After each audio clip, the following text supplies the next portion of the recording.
This is Pass the Rock. Hey, Coach, Fight Club. Hey, Coach. So we are now here at the AFC South. Very similar to their NFC counterparts. There's not a lot of meat on the bone here. Or is there? All right? There's maybe one interesting guy, right? Matter of fact, you have three guys who are all 39 years of age. Oh. You have three guys over 6 feet tall, two former professional football players. All right. So let the chips fall where they may as we get started with head coach Fight Club. Let's introduce our combatants. In the 1 versus 4 seed, you have the favorite, D'Amico Ryans, representing the Houston Texans, and then the newcomer, replacing one of last year's favorites in Mike Vrabel. You have Brian Callahan, the new head coach of the Tennessee Titans. Now, let's introduce the 2 versus 3. We have, representing the Jacksonville Jaguars in the 2 seed, Doug Peterson.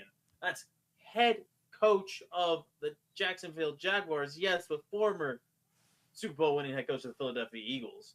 Speaking of former Eagles coach, Shane Steichen, in his second year with the Indianapolis Colts. This man had a great season last year as a rookie head coach, but I don't think he fared too well in last year's Fight Club. Do things change? We'll find out. But first, gentlemen, I wanted to talk to you. Who do you think we should start off with? Do we want to go 1-4? Do we want to go 2-3? Well, as always, we have to look at the matchups from different angles. This was the worst one by miles. What a just generic clutch points thing, but I don't even understand what. It was easy. It doesn't matter what it was. It was easy. Okay. Yeah. Right. And so he's taking on this guy who's always on Joe Rogan's podcast, but then now I guess is like evolved to be a football coach. So I don't know. That's cool for him. Wait, was he really? What? Yeah. I don't know. They look close enough. Same. Okay, I was like, what the fuck? Yeah, I know nothing about Brian Callahan other than his dad is a fucking head coach. No, this is actually just some guy who's like a 2-bit comedian. Actually, I think this guy's best known for like being in Chappelle skits. But when I Googled the name, I remembered that it was on there, and I was just like, bruh. Who was that? That Brian Callen guy. He's just is that his actual name? Yeah. I Googled this and found this. I don't know if this is a mistake or not, but this is a comedian, and he's one of Joe Rogan's cronies, as you can probably tell based off of this poster. They have similarities. I've never heard of this guy. Right. But he wasn't that famous. You think he was in Chappelle Show? I thought he was, pretty sure he was like a bit part guy. Scrolling. I'm not seeing him. Nope. He was not in. Oh, sorry. That's his camera and electric department work. Let me see his acting work real quick. And then while we're looking for that, let's go ahead. What else do you got for us? Yeah, and then the other side of this, you've got this guy who looks confused, but mostly excited that he's take his hat off, and he gains like 30 years. Yeah, exactly. This is me trying to find the most, aggressive picture because there was no good funny ones. And then this is the other guy with a known criminal. Yeah. So that's His face looks like he's like guilty of something. Yeah. So I don't know. This looks like a buddy cop. No, I want to analyze this picture again. This looks almost like a buddy cop poster. All right. You have the good cop on the right, or the guy who's like not the good cop, but you're like the one who's like, oh my god, I'm too old to deal with this shit. And then you look at Doug Peterson, and he just looks like the renegade cop. I don't know. That looks like it could be photoshopped into something a little bit more entertaining. The potential's there. I see it.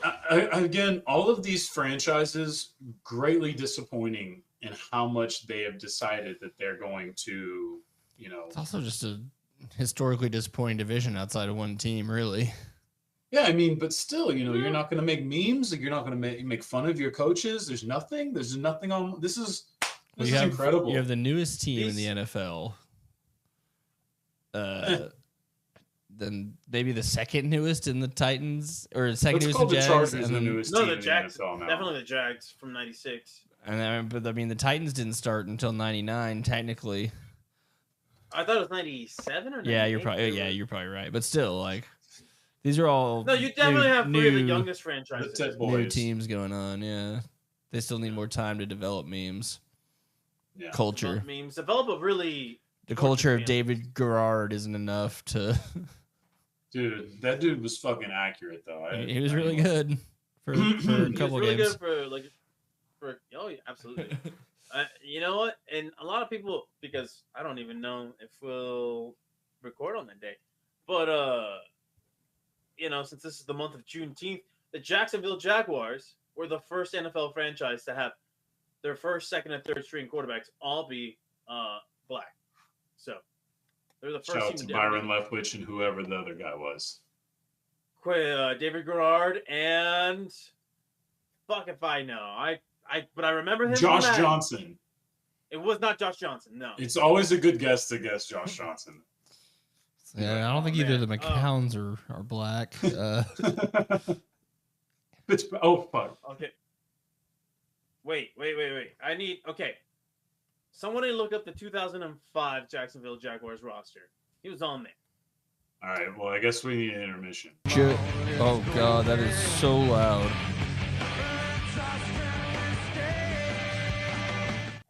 That was so loud. It was Okay.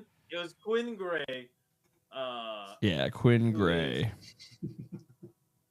Yeah, there we go. All right, well, Nailed there that. you go. Anyway, back to the topic at hand, though. Let's talk about these coaches beating the shit out of each other. Which matchup do we want to start off with first, gentlemen? Do we want to save our star and D'Amico Ryans for last? Do we want to lead things off with him? I mean, honestly, this is a division that isn't like we should just get to whatever you want because this is if we take it seriously, it's unfortunately not a very competitive one. Probably, but we'll never know. Let's just go ahead and get them out of the way. Yeah. Doug Peterson versus Shane Steichen. Desperately asking for a bar stool to get it. You know what I mean? Like Doug Peterson looks like he's fucking lethal with the bar stool. Well, we'll see. We'll see what happens when we land on this one. Where is the goddamn video? There it is. He looks like he knows how to scoop somebody's eyeball out of their head. Oh, this one was close, gentlemen. This It's a different one was kind of very- fingering compared to the last Jaguars coach. Ayo. Hey. All right. So, unfortunately, this will not be taking place in a bar. However, this will I be missed it. What did it land on? It's a boxing. So you're Boxing. It's boxing, but we're gonna change this up. Okay. I know that this is a boxing fight, but this is a backyard boxing fight. All right. These are a couple of old guys. Happen to be at a cookout. There's a boxing ring in the backyard for whatever reason. So you can introduce alcohol into the system if you would like, Bethke. I will allow you to have that opportunity. I've already in your decided. scenario. Yeah, I've already decided that. Yeah, there's definitely going to be a list of materials. Absolutely. So, with that said, let's talk about this. Shane Steichen, Doug Peterson. Listen, they find themselves as former Philadelphia Eagles coaches. They're actually in the backyard of Jeffrey Lurie's estate. And for whatever reason, Jeffrey Lurie, he has a boxing ring back there. They're all kind Potentially, they're fighting to get offered the gig whenever they fire dipshit. Maybe. That could be it. This could be trying to sweeten the pie. They get all of these former Eagles coaches back in the building to see who's going to replace the current guy. They could bring Doug back. Doubt it. Or they could bring Shane Steichen back. Although, he's out. That'd be a lateral move. Who knows? But, Jeffrey Lurie, he has some of the finest drinks money can buy. Jeffrey Lurie spends all that money on charity to hide from the fact that he's actually hosting Mandingo fights, is what you're telling me. Yes, absolutely. Listen, can we use that word? Skeletons in his clone. Yeah. Can we use that word? Why not? Is there? Listen. I don't think. I don't make the rules. I I'm just want to say some mean, hateful shit that'll get me canceled forever. But I'm not gonna do it. Things is going too motherfucking well. That's right. We're not gonna say anything that get us canceled. All right. Yeah. This show's Complete going strong. ignorance. That's right. Anyway, so what's happening here? I know it has a bad history. Is the word specifically? I don't bad? know. I just I never just use it to talk about two people beating the shit out of each other. Well, I think it has a specific slave. It does have a history. I don't know. Yeah. I don't know. I was mostly joking, but I also just don't know. See, this is where we're helping educate people. By not knowing anything about what we're talking about. But maybe they'll look it up. Listen, I honestly had like a certain idea of what the word meant, but now that we're having this conversation, I'm starting to second guess my. All right, I'm Googling if mandingo is considered a slur.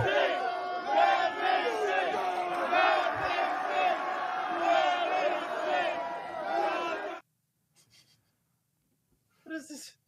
All right. Just try to buy it all the time, you know. Just entertain the folks. According to slurs.info, it is a slur. I apologize.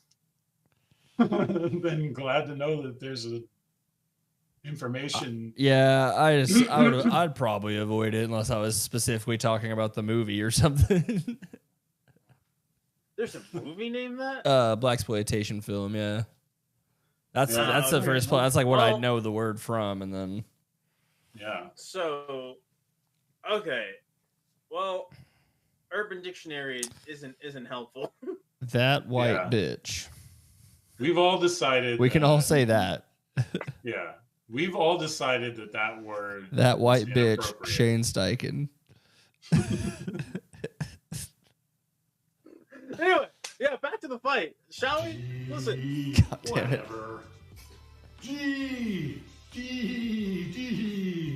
Yeah. All right, I washed this away. We're good. Thank you, Mr. Walton. All right. Perfect. Thank you, Bill Walton. All right, now back to this fight.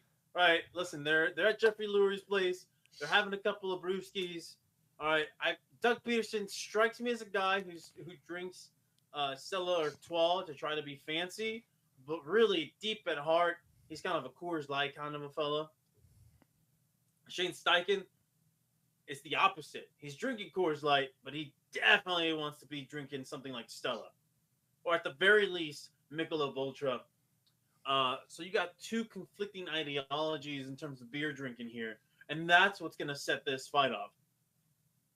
All right, because these two are arguing for things that they don't believe in, and that leads to fights for absolutely no reason. We see it all the time, and because they're in the backyard and there's a boxing ring there, hell, Jeffrey Lurie's like, why don't you two fellas settle this shit in the ring? So they go in there. They're each about a 12-pack down because these coaches, they can drink, all right? That's all they do to numb the pain away of losing seasons and having to spend time with their families. That's all they do, all right? So you have these two guys come into the ring. They're both pretty tall gentlemen. I looked this up. So Beth, you didn't have to, but if you did, I appreciate it. Doug Peterson, in his playing days, was listed at 6'3". Shane Steichen, from his college playing days, also listed at 6'3". But here's the kicker now. You got a 56-year-old man in Doug Peterson and a 39-year-old man here in Shane Steichen. So some would say, in a boxing match, stamina is very important, and you kind of lose stamina with age. So how do I think this plays out? Listen, this is a bare-knuckle brawl, bare-knuckle boxing match. And if there's one thing that I know about Doug Peterson, is that man has a giant sack on him. All right, from his play calling days with the Eagles, just the largest nutsack you've ever seen. And unfortunately, in this backyard brawl, this unofficial, unsanctioned boxing match, I feel Shane Steichen goes for the balls. Just really hits those fuckers right there. Going for, he's going for a body blow. He goes a little too low. Doug Peterson, he holds on to him like a cartoon character. His eyes pop out, and he's out for the count. Jeffrey Lurie now hands him the reins to be the next Eagles head coach, and he wins this matchup. Patrick, you let me know what you think. I'm up. All right. I just want to. Unlike that Eagles cock picture that we saw there. Doug Peterson, Shane Steichen. So this is going to be a little bit more like. Do you guys remember Street Beefs? Street Beefs was like a YouTube channel that did like backyard MMA. Like where Kimbo Slice got started? Sort of, but they were a little more organized in that they built like a wooden octagon and they kept stats and standings on the outside. This is going to be kind of like that. Real white trash. It's in Jacksonville because he's got the home field advantage. So they're just wrestling in a swamp mostly. But really the most interesting thing about this fight is that setting, because these are the two most boring men in the history of Fight Club. And I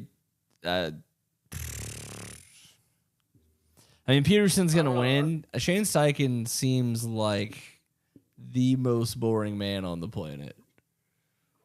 He's having since Brad Childress beer while he reads a book at a bar kind of guy. Yeah, I don't even see him being able to fight. I think Peterson hits him a few times and it's over because I just don't. I get nothing from Steichen. Nothing at all. I got nothing on that guy. Yeah, right. That's fair. All right, so now it is 1-1. Bethke, you are the tiebreaker. Yeah. There is This no is a big pressure here. tiebreaker, and I'm about to make sure we remember the rules of the game, gentlemen, because I'm coming here for a primetime rewind. Oh And shit! not just that, I'm about to have this man go back in time and take back another person with him for this fight. What? He needs He needs somebody Foles? next to him in the corner. No, he needs someone in his corner just in case he can't handle the job that can finish it for him. So he goes back to his backup days with the Green Bay Packers. Oh, God. And takes 1997 Brett Favre, hopped up on pain medications and booze, fresh out of rehab, springs him out of rehab. One of the summers, people don't know that a lot. Most of the times during the summer off season, everybody has their regimen. For like 5 years there, Favre was just off in rehab every offseason, just trying to kick a habit. So that's what like Cable, he comes back in time. He takes the man that he needs. He brings him back. And young Doug Peterson and young Brett Favre hopped up on all kinds of pain medication and alcohol, beat the living shit out of Shane Steichen, who came in for a fair fight, trained very hard, looked like he was going to have a great technique and form, but unfortunately not playing fair today. All right, Shane Steichen, your ass just got eliminated 2-1. Doug Peterson, you move on to the next round to face the winner of the 1 versus 4 matchup. That is, again, D'Amico Ryans versus Brian Callahan. I'm going to spin this wheel so we can get this one over with, because I think we all know who is going to be the winner. And yet, again, we get another boxing matchup from the wheel. We don't have to spin the wheel on the screen here. You're just going to take my word for it. Now, this one, let's be real. You look at the age. There is no age, disparity in this one. All right. Brian Callahan, you are not a former all-pro, Pro Bowl middle linebacker the way D'Amico Ryans was. Bro, doesn't even have reach. He's 5'11", is what I've seen. And then D'Amico Ryans is 6'1". Do we have a version of the intentional walk where we can all just... We signal and he just passes through. Let me just tell you, I'm going to represent the entire podcast on how this ends, all right, or how this goes. All right, they meet into the boxing match. This is a Logan Paul, Jake Paul sanctioned, promoted fight. So it's not going to happen. Both go into the ring. Yeah, two great promoters. And as soon as the bell rings, D'Amico Ryans immediately charges at Brian Callahan, punches through his guard, right, like a goddamn cartoon anime style thing, and then immediately just crushes his skull with one punch, and it's over. Congratulations, D'Amico Ryan. You have the easiest fight we've ever the seen. only way on the Callahan's Head Coach gonna Fight Club. win is if it's like that episode of Celebrity Deathmatch where when they bring in, I think it's like Gandhi versus Genghis Khan, but they switch bodies, and Gandhi just fucking lays out Genghis Khan and beats shit out of him. That's the only way Callahan was gonna win this, is if somehow they switched bodies. You know, that just gave me a great idea for the next round of fights. But we'll talk about that one a little bit later. But yeah, now we have our final fight. This will determine who goes to the winner's bracket, who goes to the loser's bracket here. Hey, Coach Fight Club. Here in the Fight Club, we have the 1 seed, D'Amico, versus the 2 seed, Doug Peterson. Now, this one is a battle of 2 former athletes, 2 former professional football players. Yes, that first round match was easy. Now, Bethke's down to 1 primetime rewind. I'm down to 1 primetime rewind. And Patrick, you still maintain I haven't touched them. 2. You have not touched them. No Drizzy.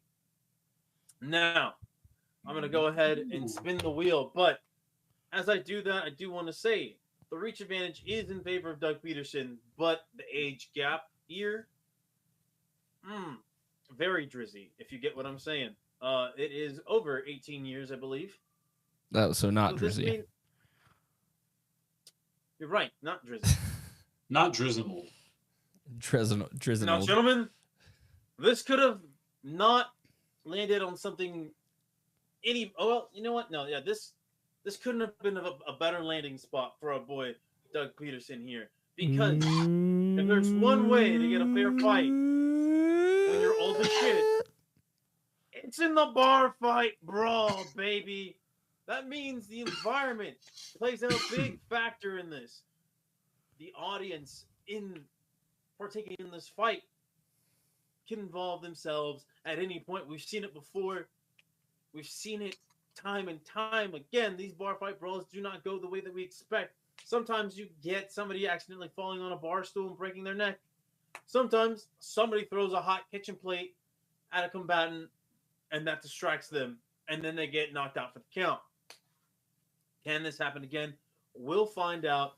I'm going to lead things off here with how I think this goes down. Now, yes, absolutely, D'Amico Ryans should be the favorite in this situation, but in a bar fight brawl, like I said, anything can happen.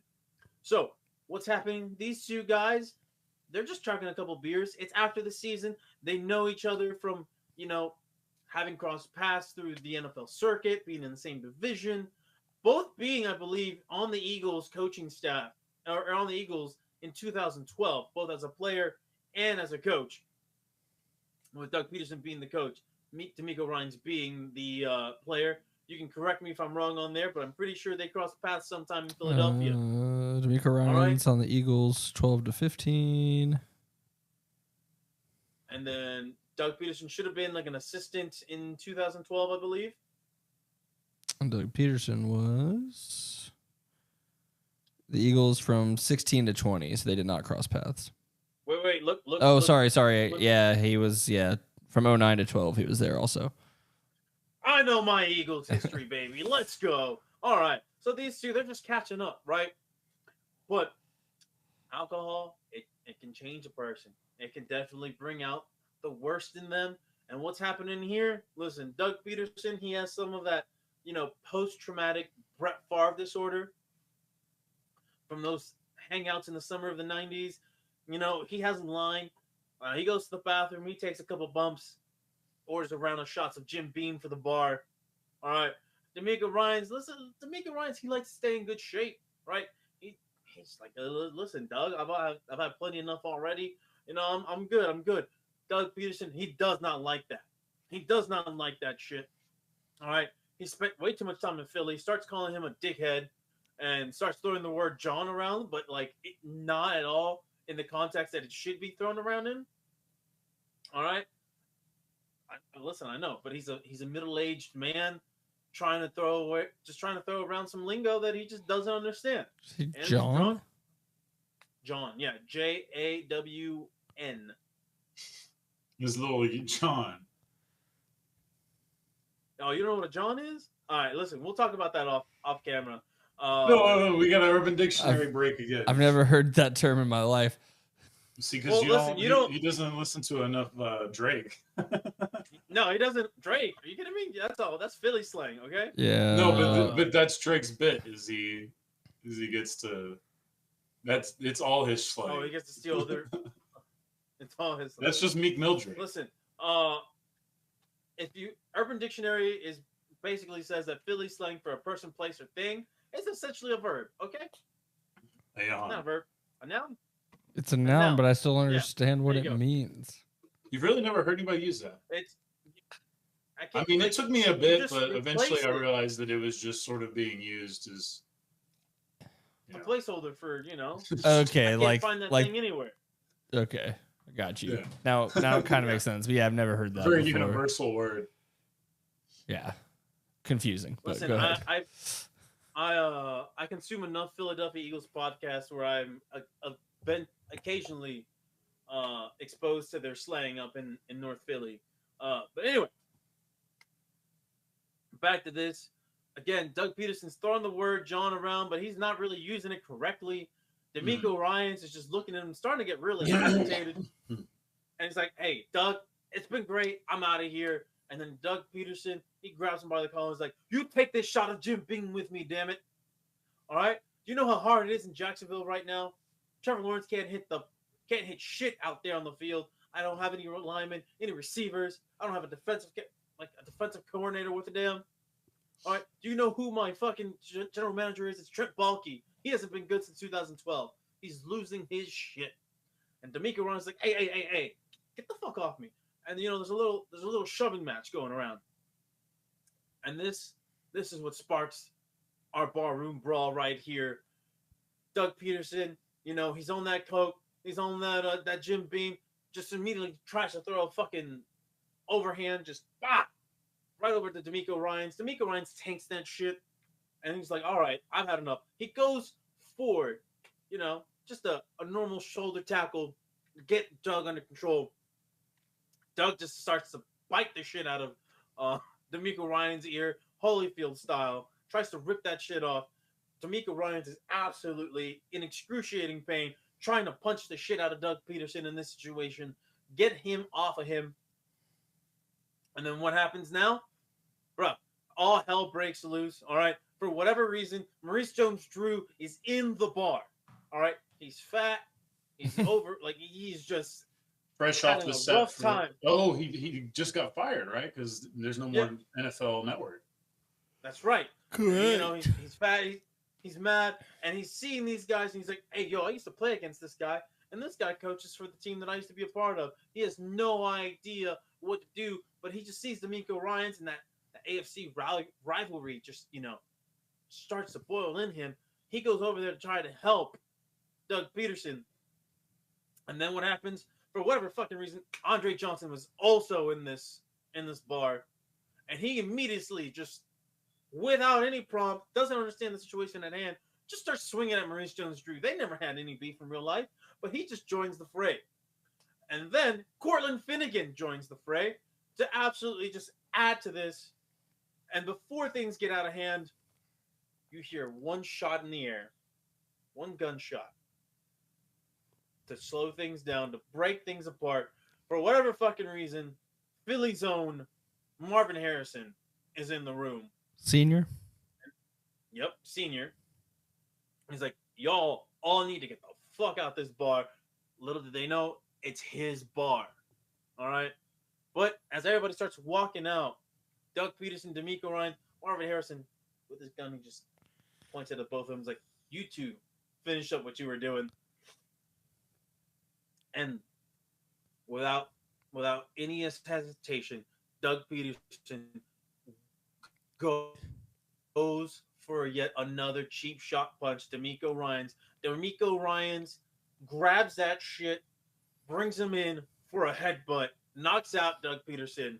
It's over. It was a great fight. It got wild.